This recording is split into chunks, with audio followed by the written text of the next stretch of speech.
Hey friends, welcome back to Fresh Air for Life. I'm Anthony D. Crawford, your host, here to bring some fresh air, some fresh value to you on today. Let's talk NBA championships. I don't know about you, but I was shocked. I was surprised to see the Toronto Raptors actually beat the defending champs, the Golden State Warriors. Now, a whole lot happened and transpired in that with injuries and the like, and we'll talk a little bit about that. But I think there's some lessons that we can learn for our lives of how Toronto won this series, things that we can glean from this, add to our lives as we continue to go on into victory for the things that are in front of us. Now, Kawhi Leonard, he was named the MVP. Understood, he had an amazing playoff, run all the way from the beginning and certainly, through the finals. But I want to talk about two individuals that I believe were the real game changers and that really allowed them to move forward past Golden State and for that matter, even past Milwaukee when they were down 2-0.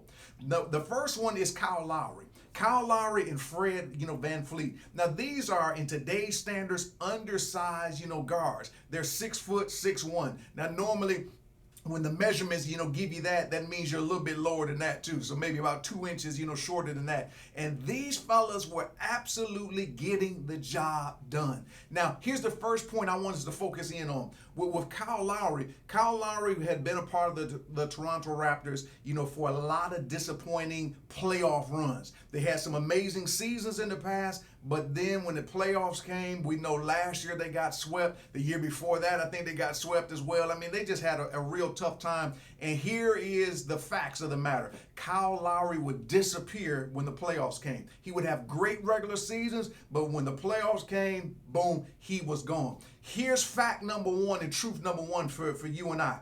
Don't let your past failures determine your future performance or outcome. I love the fact that Kyle Lowry shook off the past. He had some moments in this playoff run where it looked like he was going to regress back to that same old Kyle Lowry in the playoffs, but he made a conscious effort to push past it, to get over his past, to be aggressive, and to make game-changing plays. And he did it a number of times against Golden State. My hat is off to him. I have to salute him.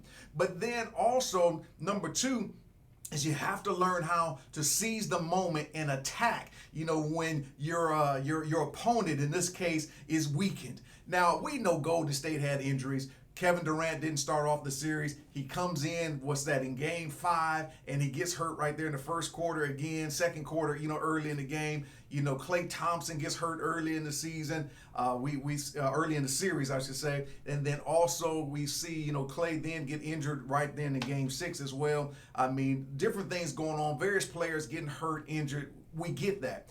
But the thing I love about Toronto is they didn't feel sorry for Golden State, and you shouldn't.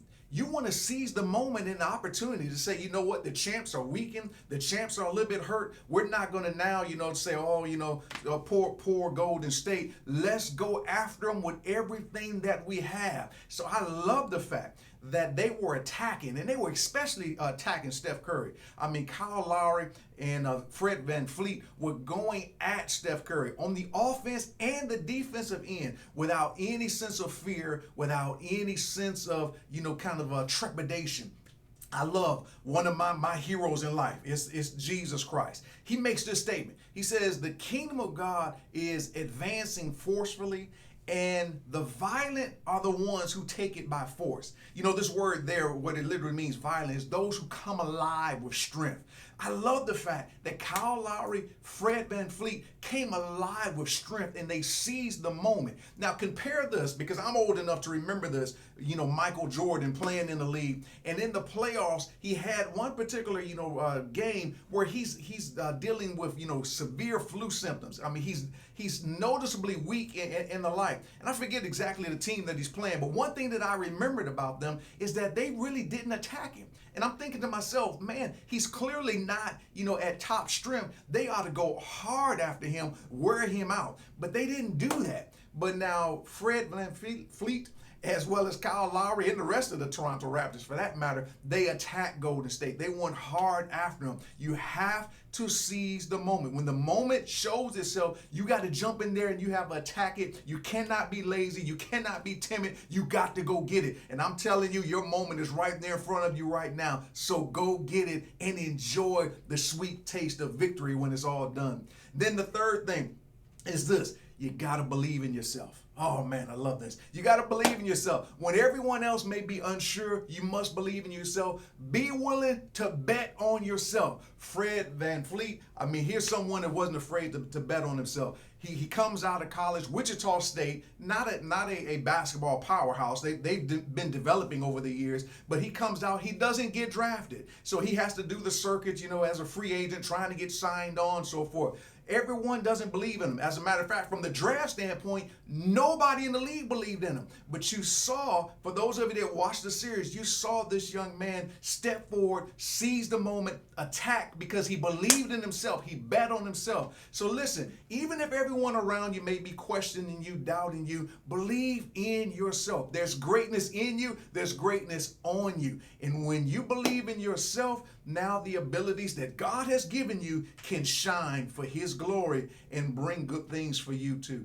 So I salute again the Toronto Raptors, specifically Kyle Lowry, Fred VanVleet, obviously Kawhi Leonard, Serge Ibaka, Mark Gasol, Norman Powell. I mean, these guys were balling. They seized the moment, and they deserve all the credit. But not only them, I salute you too, because as you take advantage of the things that are in front of you today, do not let your past determine, your future, now performance, seizing the moments and betting on yourself. You're going into great things. So I salute you. Go get it, and I'll see you soon. But remember this now, where these videos are concerned, if this adds any value to you, be sure to hit the subscribe button, leave me some comments, be sure to, watch for me, next week, because every week, we put these out and we try to make it relevant to some things that's going on, in current events. Be blessed and have an awesome one. We'll see you soon.